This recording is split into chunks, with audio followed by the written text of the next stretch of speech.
আলহামদুলিল্লাহ। তো অবশেষে আমাদের সেই প্রাণের ৩ ফল বা আমাদের শখের সেই ৩ ফল পাকা শুরু হয়ে গিয়েছে আলহামদুলিল্লাহ। তো খুব ভালো লাগতেছে আরকি। তো সেই সব সম্পর্কে আপনাদেরকে দেখানোর চেষ্টা করব এবং ৩ ফল কিভাবে আমরা ৩ গাছ কিভাবে পরিচর্যা করি সেই সব সম্পর্কে মোটামুটি একটা ধারণা দেওয়ার চেষ্টা করব ইনশাআল্লাহ। তো আশা করি ভিডিওটি শেষ পর্যন্ত দেখবেন তাহলে আপনাদের উপকার আসতে পারে। তো ছাদ বাগানে আমরা কাজ করি আপনারা জানেন আমাদের ছাদ বাগান নিয়ে আমাদের সবকিছু। তো প্রচন্ড বৃষ্টি হচ্ছে, বৃষ্টির মধ্যে ছাদ বাগানে কাজ করাটা অনেক রিস্কি। কারণ প্রত্যেকটা জায়গায় আপনার ছ্যাদলা পড়ে যাচ্ছে। তো সেই ছ্যাদলাগুলো সর্বপ্রথম ছাদে এসে পরিষ্কার করার চেষ্টা করছি। যতটুকু পারছি ঝাঁটা দিয়ে পরিষ্কার করেছি। বাকিটা ব্রাশ দিয়ে পরিষ্কার করার চেষ্টা করব ইনশাআল্লাহ। তো তারপর আপনারা দেখতে পাচ্ছেন যে আমরা ৩ ফলগুলো আমরা ঢেকে রাখছি। আসলে ঢেকে রাখার কারণ হচ্ছে এটাই, এই যে পাখিগুলো প্রচন্ড ডিস্টার্ব করতেছে বা প্রচন্ড আকারে ফলগুলো খায়।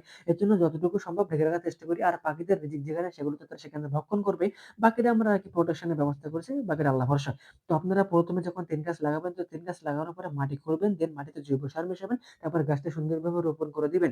রোপণ করে দেওয়ার পরে সুন্দরভাবে অনেকগুলো পানি দিবেন। পানি দেওয়ার পরে বাঁশ বা কুড়ি দিয়ে আপনারা হচ্ছে সেখানে এটা সোজা করে রেখে দেওয়ার চেষ্টা করবেন। তারপরে গাছ যখন পাতা গজাবে আর বড় হবে সেক্ষেত্রে আপনার নাইট্রোজেন সার ব্যবহার করতে পারেন।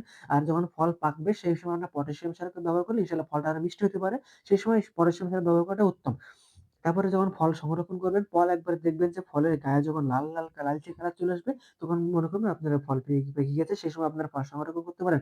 আর গাছের কীটনাশকের বিষয়ে সবসময় খেয়াল রাখতে হবে। গাছে যদি কখনো পোকা আক্রমণ করে সেক্ষেত্রে আপনি সেই অনুযায়ী ব্যবস্থা নিতে হবে। তো সেদিকে লক্ষ্য রাখবেন। আজকের ভিডিওটা এই পর্যন্ত। সবাই আমাদের চ্যানেলটিকে সাবস্ক্রাইব করুন ইনশাআল্লাহ। আসসালামু